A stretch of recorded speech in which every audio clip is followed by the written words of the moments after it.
Halo teman-teman semuanya, jadi hari ini kami akan membahas tentang contoh kasus perusahaan B2C, Business to Customer, yaitu Blibli.com. Blibli merupakan salah satu online marketplace terkemuka di Indonesia yang menyediakan sarana platform perdagangan elektronik. Blibli.com didirikan pada tahun 2010 dan resmi diluncurkan pada tanggal 25 Juli 2011. Blibli didirikan oleh PT Global Digital Niaga yang merupakan anak perusahaan dari PT Global Digital Prima, merupakan bagian dari salah satu produsen rokok terbesar di Indonesia, Djarum Group. Selain Blibli, Djarum Group juga memegang beberapa bisnis online terkemuka seperti lintasberita.com, crazymarket.com, dailysocial.net, serta perusahaan inkubator bisnis online bernama Merah Putih. Apakah pendiri dan pemilik Blibli adalah orang yang sama? Jawabannya adalah tidak, karena pendiri dan pemilik Blibli merupakan dua orang yang berbeda. Siapa pemilik toko online Blibli.com? Pemiliknya adalah Martin Hartono. Martin Hartono adalah putra dari pemilik Djarum Group, yaitu Budi Hartono. Seperti yang sudah kita singgung di awal, Blibli merupakan salah satu bagian dari Djarum Group yang berada pada naungan PT Global Digital Prima. Siapa pemilik dan pendiri Blibli? Ini jawabannya. Siapakah pendiri Blibli.com? Salah satu nama yang tokoh di balik pendirinya Blibli yaitu Kusuma Martono, yang merupakan lulusan S2 Teknik Industri dari Georgia Institute of Technology, Amerika Serikat. Saat ini Kusuma Martono juga menjabat sebagai CEO PT Global Digital Niaga. Bagaimana awal berdirinya Blibli?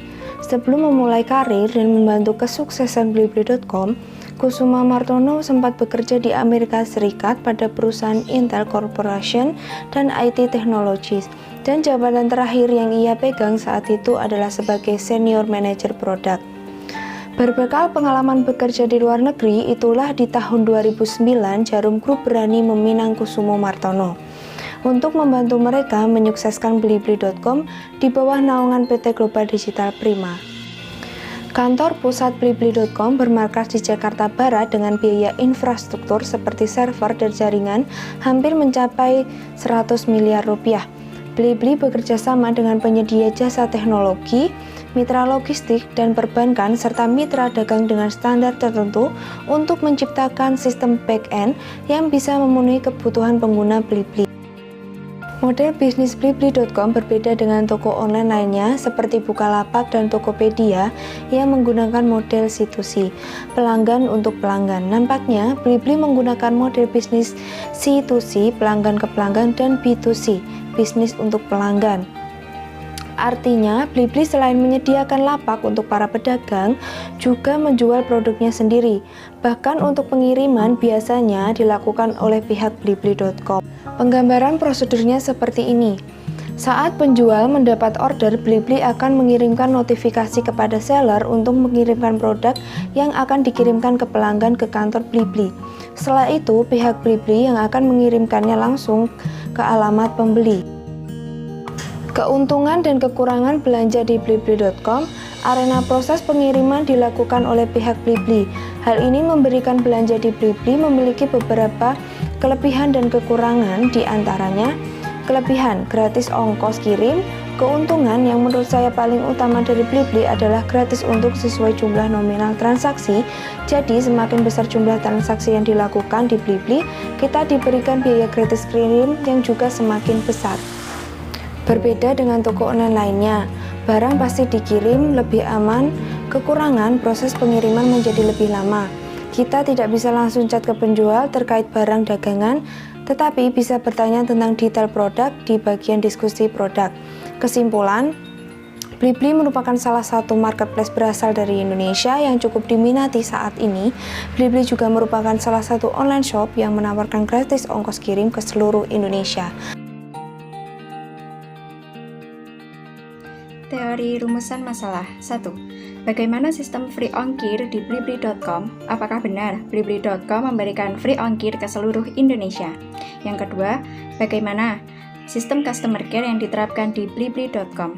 Yang ketiga, bagaimana Blibli.com menangani tentang jaminan pengembalian produk? Yang keempat, bagaimana Blibli.com mengatasi pemberian voucher yang tidak bisa digunakan.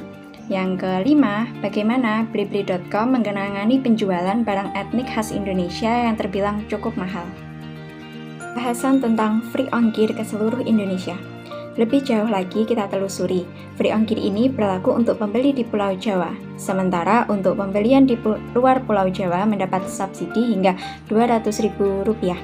Namun, ketika beberapa orang mengaplikasikannya kepada pembelian Easy Touch untuk daerah Nusa Tenggara Timur, disampaikan bahwa coverage dari jasa pengiriman tidak mencakup wilayah tersebut. Untungnya, beberapa customer tidak berputus asa. Mereka mencoba membeli barang yang sama melalui Bukalapak yang menyediakan beberapa jasa pengiriman, yang semuanya bersedia mengirim hingga lokasi di Nusa Tenggara Timur itu. Akhirnya, saya pun memilih pos kilat khusus, dan dalam waktu kurang dari 1 minggu, barang sudah diterima. Memang sedikit skeptis dengan gimmick free ongkir ini, karena bisa membayangkan betapa perusahaan akan berdarah-darah menanggung beban ongkos kirim. Seperti yang dilakukan Matahari Mall tempo hari, saya sedikit maklum karena baru saja memasuki arena e-commerce. Namun, Blibli merupakan pemain lama. Gimmick free ongkir namun disertai sistem pengendalian internal seperti ini hanya membuat calon pembeli beralih ke toko sebelah. Yang kedua tentang customer care. Nomor telepon ini sangat memberatkan di ongkos karena merupakan nomor telepon premium dengan beban pulsa berlipat kali dari pulsa normal. Belum lagi greeting yang panjang. Sementara, komplain melalui email, slow respon. Rasanya cukup sekali dapat masalah dari Blibli. Sampai-sampai customer merasa perlu berdoa saat order kedua kali agar jangan mendapat masalah lagi. Tentang pengembalian dana atau barang. Ketentuan yang dicantumkan soal ini ternyata tidak hanya narasumber saya saja yang mengalaminya ketika membeli rice cooker Philips. Saat barang sampai dan dipakai, nasinya malah menjadi bergerak. Ketika menyampaikan keluhan melalui telepon maupun email, cukup lama responnya, dan setelah 2 minggu baru diberitahu tata cara pengembalian barang. Setelah berkali-kali saya telepon, pada saat bersamaan saya mendapat SMS konfirmasi bahwa proses refund disetujui dan akan segera diproses. Refund? Kenapa refund? Saya kan butuhnya tukar barang. Proses yang dikatakan refund ternyata sangat lama, hingga akhirnya saya perlu beberapa kali menelpon customer care dan menghabiskan pulsa hingga total Rp100.000. Baru tercapai kejelasan bahwa proses penggantian barang sebenarnya bisa. Namun untuk kasus barang saya dikatakan saat mereka telah mencobanya di gudang, barang bekerja dengan baik. Jadi mereka mengembalikan pada saya. Oh no, ini benar-benar mimpi buruk. Mendapatkan barang yang buruk saat belanja online memang resiko pembelanjaan. Tapi tentunya tidak diharapkan terjadi jika kita belanja di e-commerce sebesar Blibli. Yang keempat tentang pemberian voucher yang tidak bisa digunakan ketika membeli rice cooker Philips. Ketika pembelian rice cooker Philips itu, saya mendapatkan voucher sebesar Rp100.000, namun hingga kini tidak bisa dipergunakan saat usai mengorder barang. Tampilan pesannya, voucher tidak bisa dipergunakan atas barang promo. Wah, jadi bingung saya. Soalnya, barang yang saya pesan tidak ditempeli tulisan barang promo, juga tidak ada diskon. Jadi timbul kesan, ini adalah pemberian voucher setengah hati. Pembahasan yang terakhir tentang penjualan barang etnik Indonesia yang terbilang mahal. Rasanya Blibli satu-satunya e-commerce pengusung konsep mall online yang menyediakan kategori khusus tentang Indonesia, baik kuliner maupun galeri yang banyak berisi produk fashion. Hal ini tentunya patut diapresiasi, saya termasuk yang antusias saat pertama kali melihatnya. Sayangnya halaman demi halaman yang saya buka berisikan barang yang cukup mahal, sehingga saya urung membelinya sebab sudah ada Hilapa, sebuah e-commerce khusus barang etnik Indonesia yang harganya lebih bersahabat. Kesimpulan 1. Solusi tentang penerapan free ongkir ke seluruh Indonesia. Penerapan area tertentu untuk ketetapan free ongkir perlu juga disertai dengan perbaikan sistem internal.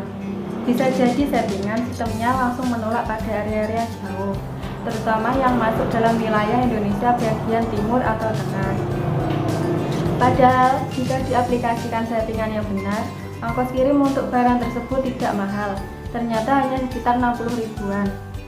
Di lain pihak, mungkin Blibli bisa menjajaki kerjasama dengan kantor pos Indonesia maupun beberapa jasa pengiriman dengan tarif bersahabat, seperti wahana jadi beban biaya pengiriman tidak over budget.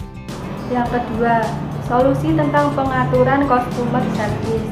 Tarif telepon premium dirubah jadi tarif telepon biasa saja.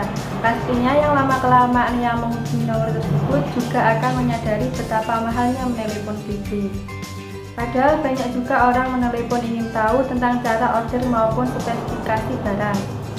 Elevania bahkan menerapkan pembelian melalui telepon yang saat dicoba ternyata benar-benar diterapkan secara profesional untuk mencegah kesalahan order. Area customer care BB, terutama yang melalui email, teramat sangat perlu diperbaiki. Sangat heran, ada customer service sesuai customer service BB. Sangat berbeda dengan customer service dari e-commerce lain yang sangat responsif. Beberapa e-commerce bahkan menerapkan sistem rating sehingga customer service bekerja dengan seksama dan sangat membantu para customernya. Sebagai seorang yang pekerjaannya pernah cover bidang customer service, saya paham bahwa perilaku customer service yang demikian tidak bisa disalahkan perorangan. Bisa jadi sistem customer care-nya belum ditangani dan ditata dengan serius. Sebenarnya tidak sulit untuk memperbaiki sistem di customer service, kalau perlu bisa memakai jasa konsultan. Yang ketiga, saran pengambilan dana dan barang. Selain perbaikan komitmen dan janji yang dituliskannya sendiri di websitenya. Yang keempat, pemberian voucher. Seharusnya pemberian promo demikian tidak usah diembel-embeli aneka persyaratan, kecuali ada minimum payment, umumnya seperti voucher yang diberikan oleh e-commerce lainnya, sekaligus merupakan sarana perbaikan. Yang kelima, penjualan barang etnik Indonesia yang mahal. Cobalah mencari supplier lainnya yang harga yang bersahabat agar makin banyak pengusaha UKM terbantu. Sekian pembahasan dari kelompok kami tentang contoh kasus perusahaan blibli.com. Semoga dapat bermanfaat dan dapat dimengerti. Terima kasih.